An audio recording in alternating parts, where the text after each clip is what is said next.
할렐루야, 할렐루야. 우리 한 번 더 우리 자업도 인사하겠습니다. 부모님을 더 많이 사랑하고 존경합시다. 부모님을 더 많이 사랑하고 존경합시다. 5월 달은 가정의 달이죠. 가정의 달이고 올해 참 많은 일들이 있는 것 같습니다.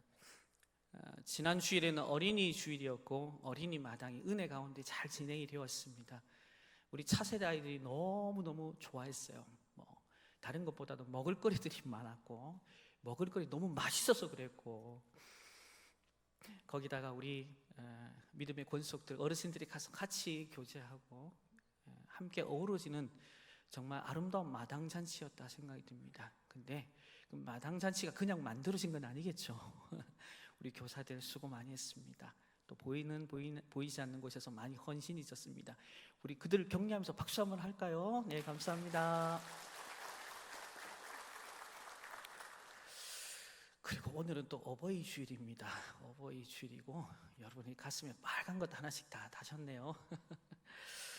주님의 은혜가 오늘 함께 예배드린 우리 부모님들 위해 또 연로하신 또 어르신들 위해 충만히 임하기를 축원합니다. 특별히 낳으시고 기르시고 진 자리 마른 자리 정말 살펴가면서 우리 자녀들이 잘 되기를 누구보다도 원하셨는데 또 사랑하며 축복합니다라는 마음으로 박수 치는 건 몸에 건강이 좋습니다. 우리 어르신들을 위해서도 박수 한번 더 하겠습니다. 예.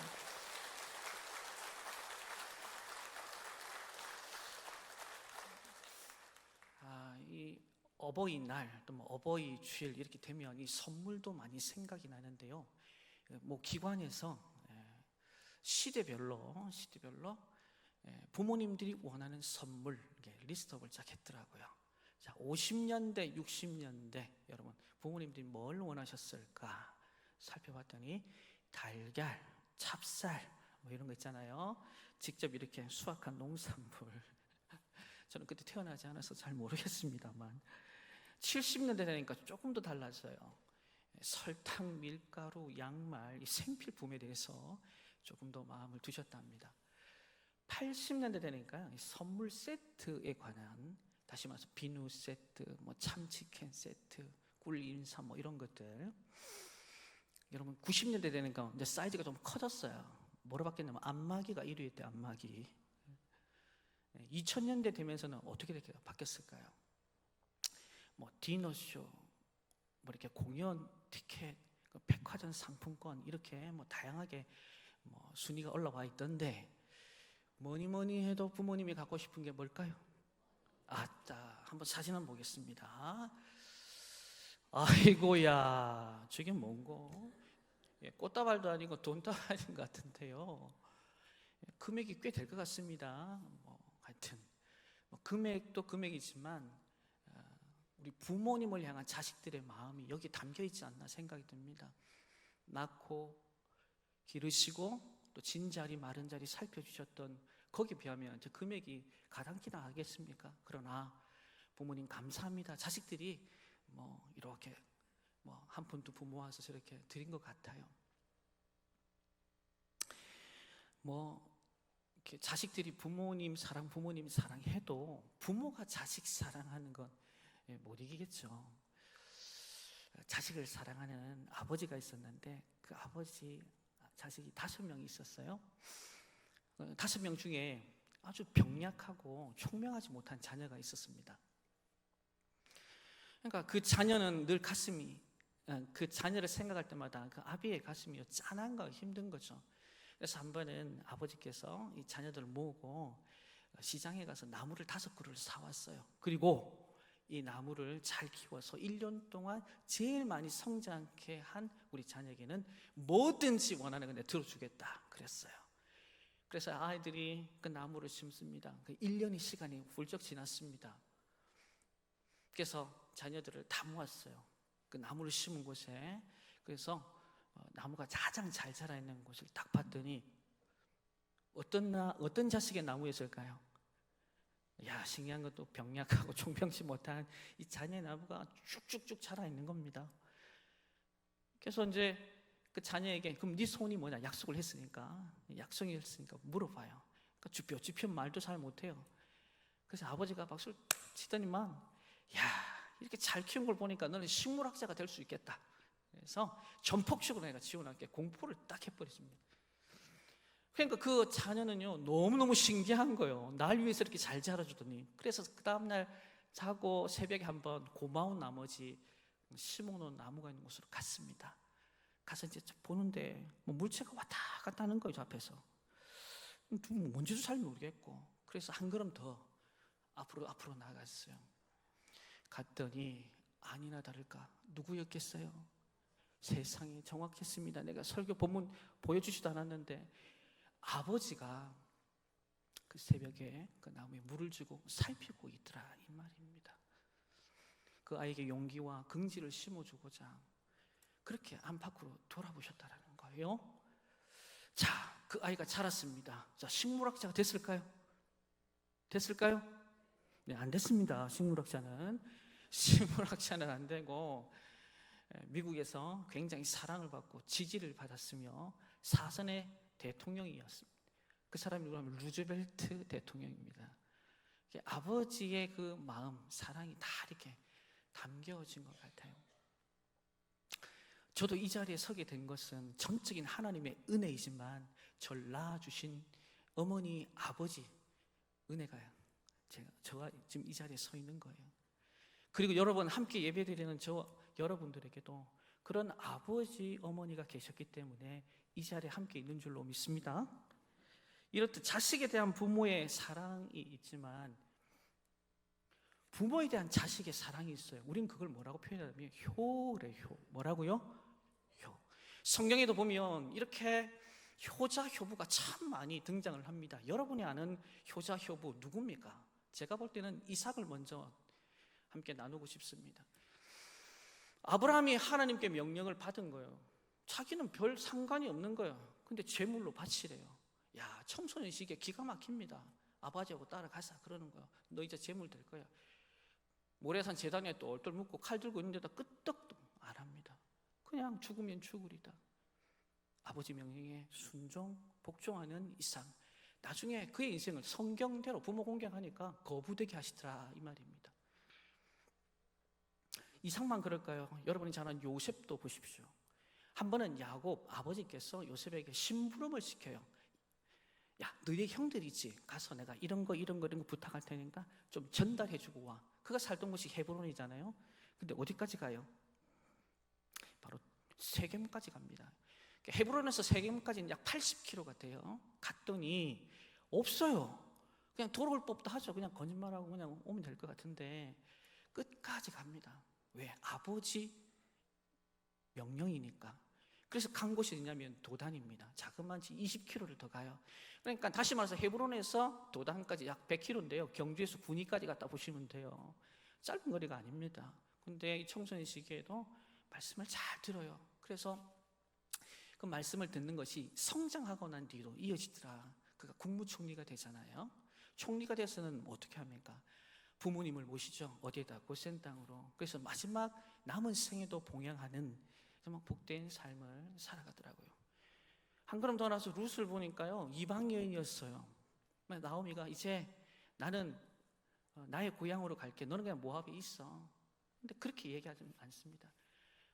어머니가 섬기는 하나님, 그 백성, 그 나라 가서 제가 어머니 봉양할게요. 근데 그 말대로 빈말이 아니더라고. 거기 가서 먹는 것이 쉽지 않았잖아요. 저기 가서 먹을 거 없는지 살펴오고 부모님 챙겨드리고. 야, 결국은요, 이렇게 부모 공양하는 것들, 효부, 효장, 하나님은 성경대로 하나님 복을 주시더라, 이 말입니다. 보아스를 만나고 마태복음에는 그의 이름을 당당히 이방 여인인데 올릴 수 있는 축복을 주세요. 성경은요 1.1획 틀린 바가 없다라고 말씀을 드려요. 이처럼 부모님에 대한 자식의 교훈은 성경에서요 계속적으로 강조합니다. 한 걸음 더 나가서 뭘 요구하느냐, 그 권위에 있어서도 뭐라 순종하고 받들어라, 그렇게 얘기를 합니다. 레위기 19장 32절, 로마서 13장 1절로 2절 말씀 우리 연이어서 함께 쭉 읽어보도록 하겠습니다. 시작. 백발이 성성한 어른이 들어오면 일어서고 나이 많은 노인을 공경하여라. 너희 하나님을 경외하리라. 나는 야훼이다. 그 다음에 누구나 자기를 지배하는 권위에 복종해야 합니다. 하나님께서 주시지 않은 권위는 하나도 없고 세상의 모든 권위는 다 하나님께서 세워주신 것이기 때문입니다. 그러므로 권위를 거역하면 하나님께서 세워주신 것을 거스르는 자가 되고 거스르는 사람들은 심판을 받게 됩니다. 아멘. 여러분, 분명히 성경은 우리에게 말씀합니다. 부모 공경, 그 권위에 도전하지 마라. 분명히 사도 바울도 그 권위에 도전하는 자에게는 심판이 따른다. 되게 무서운 얘기입니다. 근데 여기에 그 권위에 도전하고 그 선을 넘은 한 사람이 등장합니다. 바로 다윗의 셋째 아들 압살롬이에요. 뭐가 그렇게 힘들었는지 그 아버지의 왕자를 찬탈하고자 반역, 쿠데타를 일으킵니다. 결국은 어떻게 됐어요? 하나님 말씀대로 그는요 안타까운 생을 마감하게 됩니다. 그런데 여기서 우리가 알아야 될 사실이 있어요.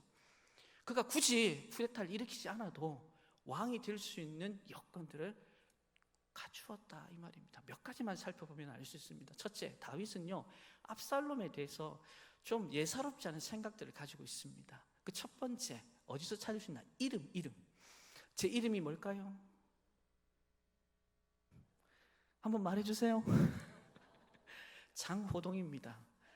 저 이름은 어머니가 지어주셨어요.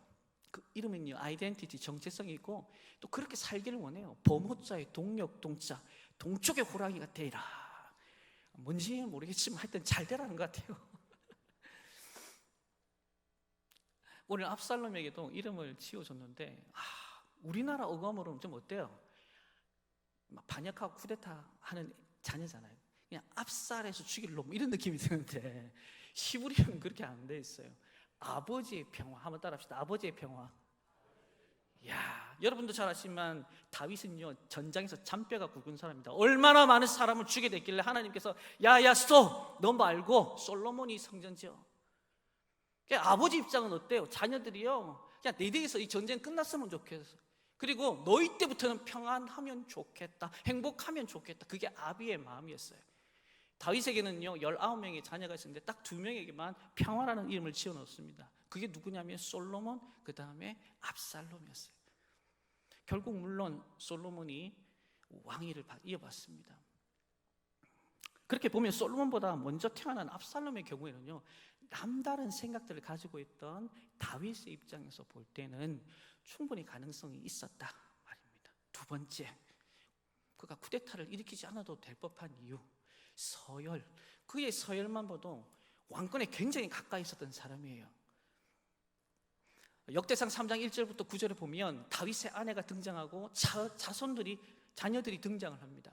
자그마치 19명이에요. 그 중에서 솔로몬이 몇 번째냐면 3번째입니다.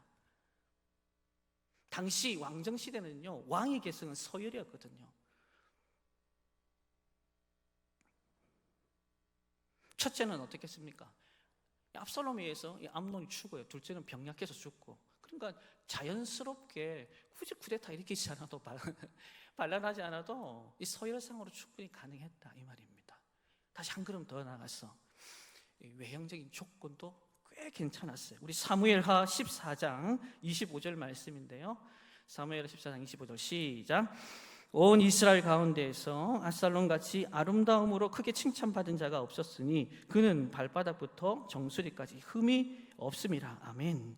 이 말은 곧 그의 외모가 준수했다 이 말인데 남자다운 용맹함이 있었다. 그 당시 왕은 남자다운 용맹스러운 자, 이런 것들이 나타난 때였어요. 사울도 그렇고 다윗도 그렇고 장수요 그리고 용사였어요. 압살롬도 이를처럼 지도력이 있어서 백성들에게 상당히 인정을 받는 그런 얘기입니다. 더불어서 지지 세력도 있었다 이 말입니다. 아버지가 굉장히 정치적이었거든요. 물론 신앙이긴 했지만 그래서 어릴 적부터 정치적인 수완이 좋았어요. 그래서 역사적인 흐름이나 상황들 잘 돌아보고 살핍니다. 그러면서 결국은 주변에 있는 지지 세력들을 모으기 시작하죠. 그러니까 이런 전반적인 내용들을 볼 때 그는 충분히 왕이 될 수 있는 자격이 있었음에도 불구하고 그 순리를 꺾습니다. 왠가요? 본인이 뭔가 했어요. 캥기는 게 있어요. 여러분 무슨 일이 있었을까요? 그의 형 장자 암논을요 죽여버리잖아요. 그러니까 자기는 그렇게 생각했을 거예요. 아버지 눈에 나는 미운 털 박혔다. 이제 끝났다, 내 인생. 지금 할 수 있는 건 나 스스로가 개척하는 것밖에 없다. 그래서 아주 디테일하게 이 왕권 찬탈을 위해서요, 준비를 잘 해갑니다. 근데 그게 들통이 나죠. 여러분, 이런 아들을 우리 뭐라 합니까? 사랑을 많이 받고 결국 아버지 뒤통수를 치는데 배은망덕한 자식이다 그래요. 자, 그런데 중요한 사실이 있습니다. 이런 배은망덕한 자식에 대한 아비 다윗의 마음이 어땠냐, 그게 중요한 겁니다. 사무엘하 13장 39절 말씀인데요, 함께 읽겠습니다. 시작. 그러는 사이에 다윗 왕은 암논을 잃었을 때에 받은 충격도 서서히 가라앉고 오히려 압살롬을 보고 싶어하는 마음이 점점 간절해졌다. 아멘. 지금 압살롬이 그 형 암논을 죽였어요. 근데 오늘 읽은 본문에 보니까 누구에 대한 마음이 간절해졌다? 네, 아들 압살롬에 대한 마음이 간절해졌다. 다른 사람들은 다 뭐랍니까? 살인자 자식, 남을 죽인 자식.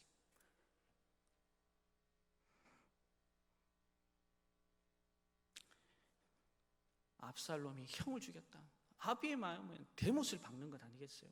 그런데도 그를 이해하려고 하고요, 이제는요 간절했다, 간이 저렸다, 보고 싶을 정도로. 그게 누구의 마음이다? 아비 다윗의 마음이었다.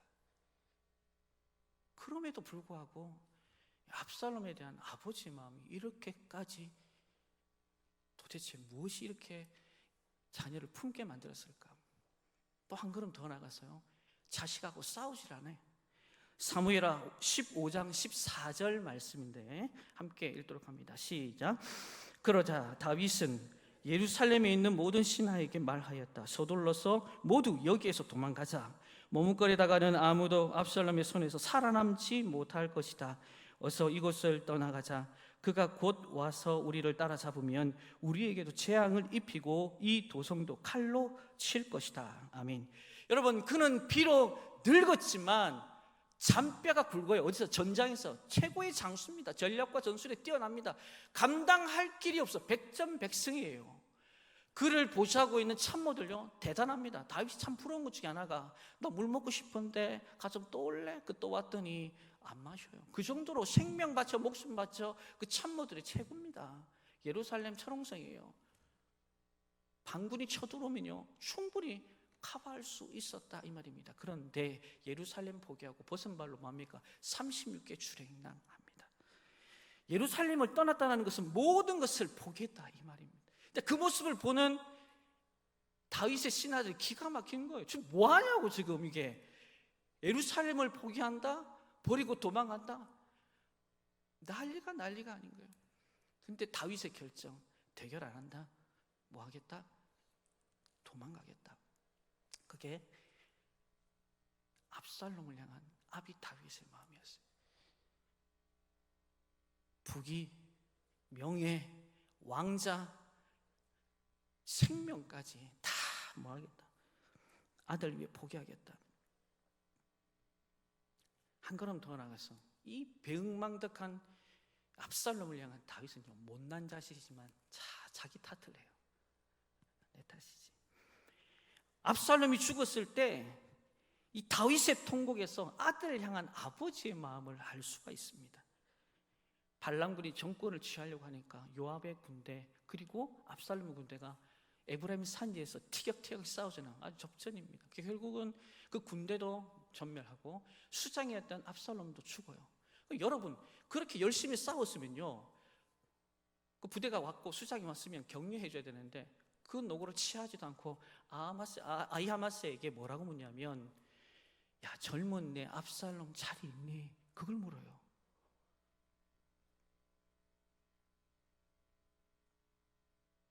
잠시 후에 소식이 들려옵니다. 아닙니다, 전사했습니다. 기가 막힌 거예요. 사무엘하 18장 33절 아주 통곡을 하는데요, 한번 읽어보겠습니다. 시작. 왕은 이 말을 듣고 마음이 찢어질 듯이 아파서 성문 위에 다락방으로 올라가서 울었다. 그는 올라갈 때에 내 아들 압살롬아, 내 아들아, 내 아들 압살롬아, 너 대신에 차라리 내가 죽을 것을 압살롬아 내 아들아 하고 울부짖었다. 아멘. 이처럼 아버지는 처음부터요 압살롬에게 다른 출발이었다 이 말입니다. 압살롬은 아버지를 이해하지 않으려고 미워하고 반군, 아주 그냥 쿠데타를 준비하는데 아버지가요 그의 목에 칼을 딱 들이댈 수도 있었습니다. 하지만 아버지는 압살롬을 이해합니다. 쿠데타 일으켰을 때는 어떻게? 오케이, 모든 걸 포기하면서 품어주려 합니다. 그리고 싸늘한 시체가 되어 돌아왔을 때는 가슴을 치고 애통해 하더라 이 말입니다. 33절 말씀처럼 이게요 아버지의 마음이다 이 말입니다. 자, 그렇다면 왜 아버지 다윗은요 이 압살롬 죽음 가운데 그렇게 슬퍼하며 눈물을 흘렸을까? 그 밑바닥에는요 정말로 자녀 사랑함이 충만하더라 이 말입니다. 여러분, 이 10개 손가락 물어서 안 아픈 손가락 있습니까? 우리 부모님들은요 잘나나 못나나 품고 끌어안으려고 하는 게 우리 부모의 마음이다 이 말입니다. 천하의 장수였던, 대담하고 용맹했던 그 다윗도요 압살롬 앞에서는 부모고 아버지였다 이 말입니다. 자녀가 싸늘한 시체가 돼서 돌아왔으니 뭐 공사가 구분이 되겠습니까? 이 감정 조절이 되겠어요? 이게 어찌 다윗만의 상황이겠어요? 오늘 저와 여러분도 동일한 것 아닐까요? 여러분, 불효 중에 불효가 있다 그럽니다. 뭐라고 합니까? 부모보다 먼저 일찍 세상을 뜨는 거래요. 저는 목회자니까 장례식 많이 가보잖아요. 다른 장례식보다 아버지, 어머니보다 일찍 떠난 자녀들, 그 자녀가 정말 속을 새카맣게 만들고, 죄송합니다, 속을 문드러지게 하는 자녀라 할지라도 먼저 가면요 가슴을 치는 게 부모고 아비다라는 겁니다. 그런데요 다윗의 자녀들이 보면, 다윗의 신하들이 정말 기가 막혀 이런 게 이상하게 보였나 봐요. 이런 행동이. 그래서 요압 장군이 다음과 같이 위협을 합니다. 어떻게 하냐면 사무엘하 19장 7절 말씀인데, 19장 7절 읽겠습니다. 시작. 이제라도 일어나 밖으로 나가셔서 임금님의 부하들을 위로의 말로 격려해 주십시오. 제가 주님의 이름을 걸고 맹세하지만 지금 임금님께서 밖으로 나가지 않으시면 오늘 밤에 한 사람도 임금 곁에 남아 있지 않을 겁니다. 그러면 임금님께서 젊은 시절부터 이제까지 당한 그 모든 환난보다도 더 무서운 환난을 당하실 겁니다. 이러다가는 사람 다 잃는다. 조금 원색적으로 예전에 당했던 환난, 그 이상의 환난을 다윗 당신이 겪게 될 거예요. 정신 똑바로 차리라. 여러분, 이게 부하가 왕에게 할 소리입니까? 왜 그가 그렇게 할 수 있었을까요?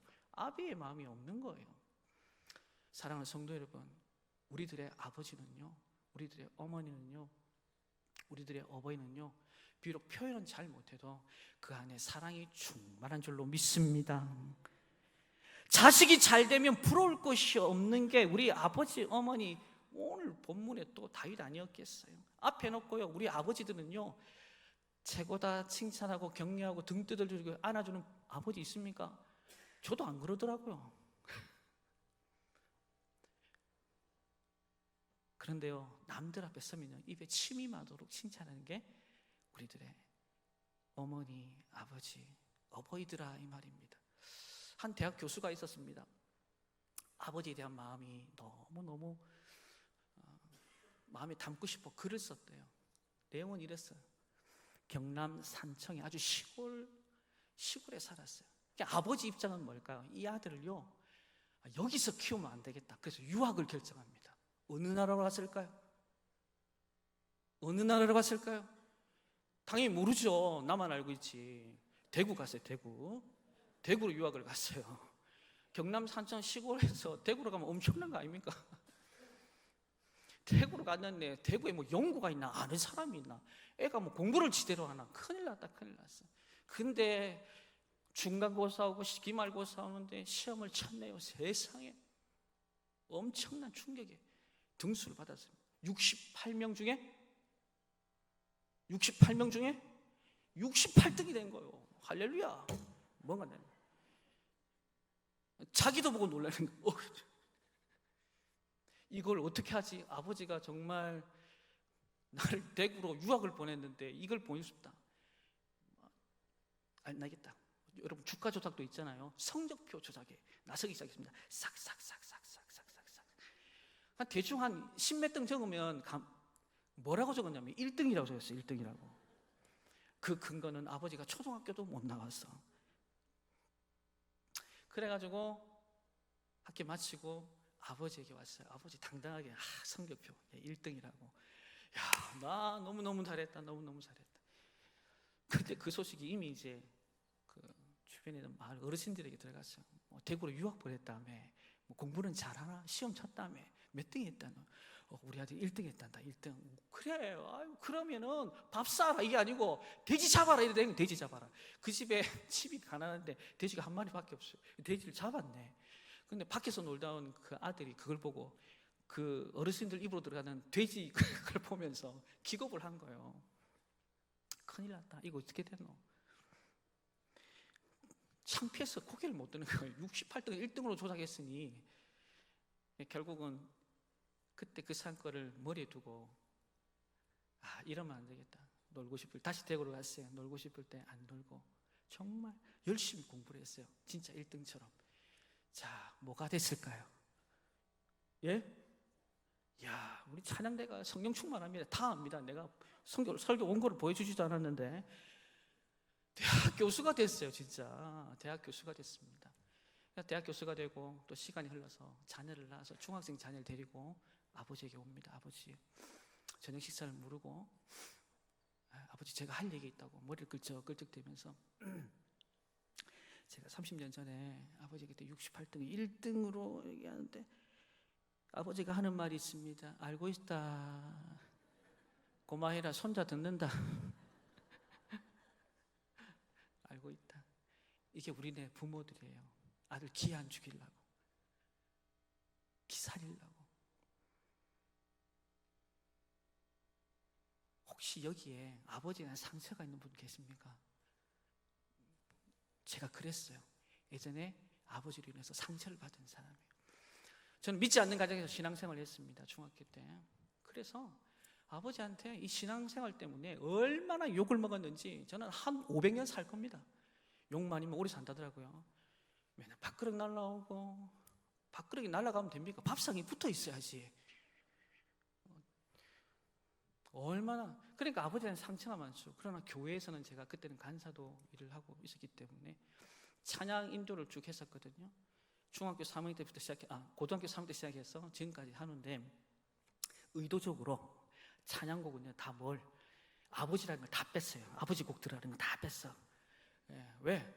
내가 믿는 하나님이 왜 육신의 아버지랑 오버랩이 되냐면 절대 그럴 수 없다고.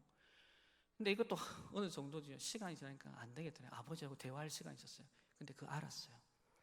저희 아버지가 8남매 중에 막내거든요. 여러분, 막내는요 사랑을 많이 받아요, 안 받아요? 근데 저희 아버지는 사랑을 못 받았더라고요. 좋은 거 있으면 위에 다 주고 막내는 그냥, 우리 할아버지 그랬대요. 그래서 그 상처가 마음의 문도 못 열고 그렇게 자라오셨대요. 그런데 그날 대화하면서 저는 그 오해를 풀었습니다. 아들, 실은 내가 이런 과거가 있어. 그 쉽지 않은 얘기거든요. 그러면서 중요한 것은 말은 안 해도 이 아버지가 너 사랑하는 거 알지 그래요. 울컥 맨날 밖으로 던지고 막 욕하고 막 그런 분이 그랬대요. 그러면서 일어나면서 내가 도와주려고 하는데 아버지 저를 안아주셨어요.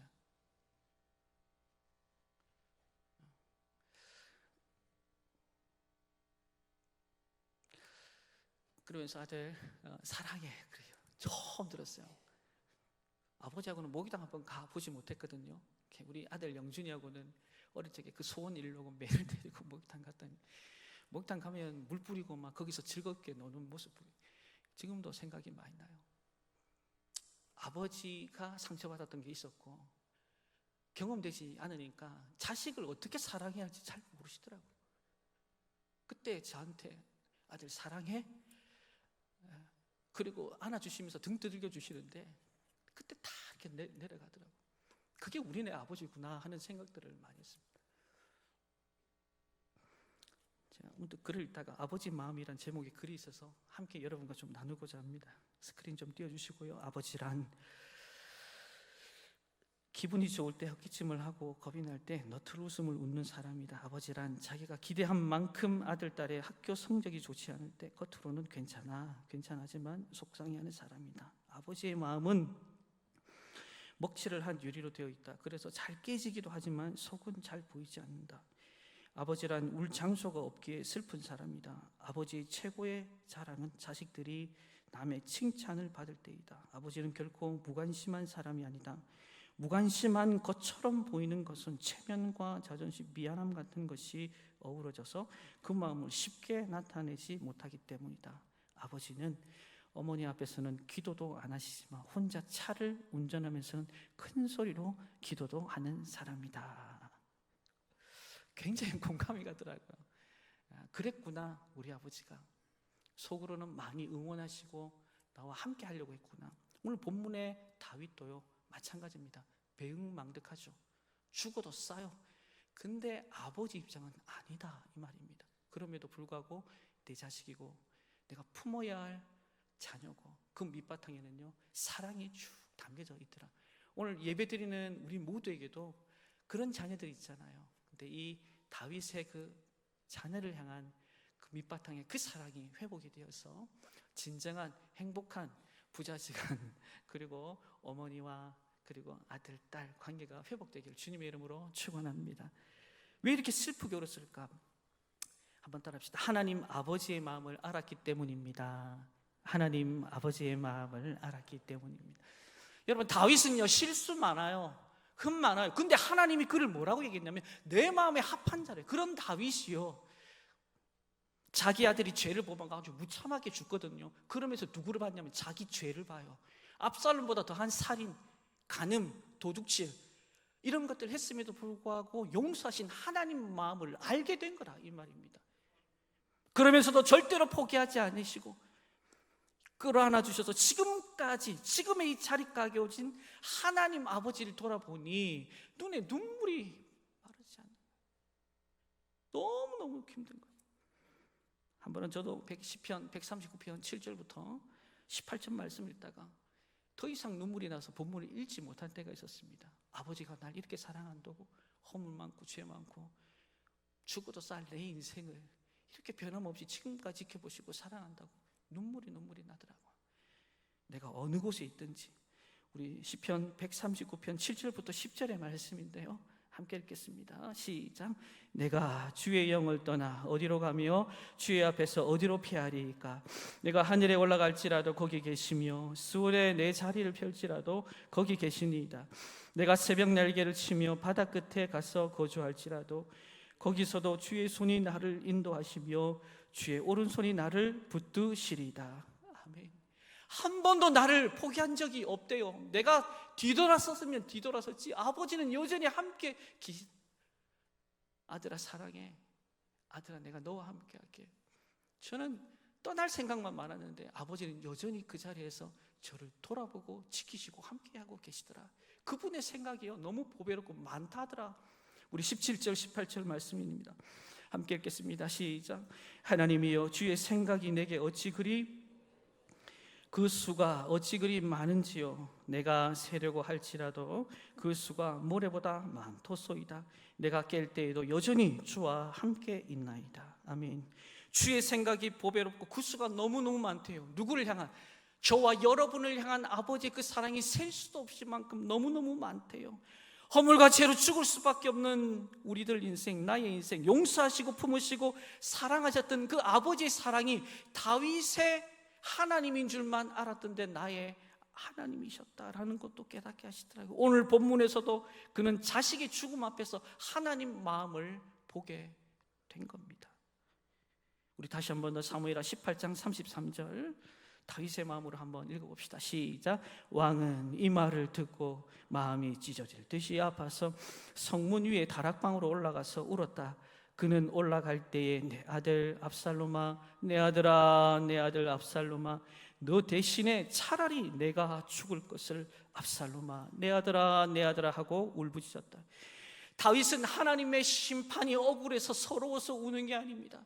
자기 안에 이 죄가 회개하면서 우는 거예요. 본문에 보시면 내 아들아 내 아들아, 이게 한 절에 5번이나 나옵니다. 실상 그 외침은 나를 향한 하나님의 외침입니다. 압살롬의 이름이 아닌 내 이름을 부르며 외친 통곡이다, 이 말입니다. 내가 차라리 너를 위해서 죽었더라면 그 외침은 결국 우리를 향한 하나님 아버지께서 그 사랑을 아들에게 십자가에 내어주면서 그 사랑 우리들에게 가르치고 있어요. 사랑하는 성도 여러분, 그 하나님의 마음이 헤아려지시기를 주님의 이름으로 축원합니다. 그러면 육신의 아버지, 어머니 이해되지 않을 게 없다, 이 말입니다. 그래서 우리 안에 진정한 치유와 우리 가정이요 진짜 행복해지는 거예요. 우리 영상 한번 볼 텐데 그렇게 회복되면요 이런 은혜가 있게 되는 거예요. 우리 3분 50초짜리 영상인데 함께 보도록 하겠습니다. 사랑하는 성도 여러분, 우리에게 있어서 어버이라는 단어는 남다른 의미가 있습니다. 아버지 어머니가 계시지 않았다면 우리는 이 자리에 있을 수 없다라는 거예요. 나실제 괴로움 다 잊으시고 기르실제 밤낮으로 애쓰시는 마음, 진자리 마른 자리 갈아 누이시고 손발이 다닳도록 고생하시네. 하늘 아래 그 무엇이 넓다 하리요 어버이의 희생은 가히 없어라. 우리 함께 우리 부모님들을 생각하며 우리 어르신들을 생각하며 한번 이 노래 불렀으면 좋겠습니다. 나실제 괴로움 다 기르시 예수 진자리 마른 자리 갈아 누이시고 손발이 다닳도록 고생하시네. 하늘 아래 그 무엇이 넓다리요 어버이의 희생 가히 없어라. 여러분, 말씀을 정리합니다. 우리는 눈물겨운 부모님의 은혜를 잘 알고 있습니다. 알고 있으면서도 왜 효도가 되지 않는 걸까요?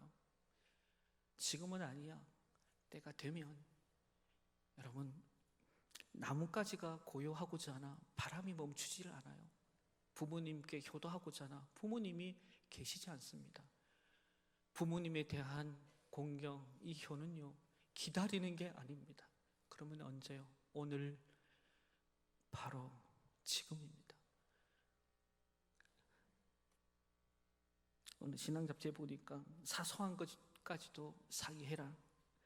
경제적인 어려움이 없도록 보살펴 드려라. 몸이 어디 아픈지 없는지 건강을 체크해라. 그리고 무난 인사 소홀하지 하지 말라. 며칠 전에 아들이 어버이날이라고 전화를 했어요. 아버지 낳아주셔서 감사하다고, 길러주셔서 감사하다고. 근데 그 한마디가요 다른 뭘 받은 것보다 이 가슴이 벅차더라고요. 여러분, 부모님들은 많이 원하는 게 아니더라고요. 그냥 아이들 소리 듣고 싶고 목소리도 듣고 싶은 거예요. 계속 계시지 않습니다. 살아온 날보다 살 날이 얼마 남지 않은 우리 부모님들, 예수 믿으면 얼마나 좋겠어요. 믿지 않는 부모님들 그냥 두시면 안 됩니다. 우리 부모님들에게 복음 전하고 구원받고 영생의 길을 우리는 제시해야 됩니다. 이게 하나님께서 원하시는 거예요. 오늘 이 아버지에 대한 공경, 어머니에 대한 사랑, 이것은 주님이 명령하신 겁니다. 부탁이 아닙니다. 우리는 반드시 하나님 앞에 서는 그날까지 주의 말씀 가슴에 담고 부모님 더 많이 사랑하고 세워감으로 하나님 나라와 뜻을 우리의 모든 삶의 현장 가운데 이뤄가는 믿음의 권속들 되시기를 주님의 이름으로 축원합니다.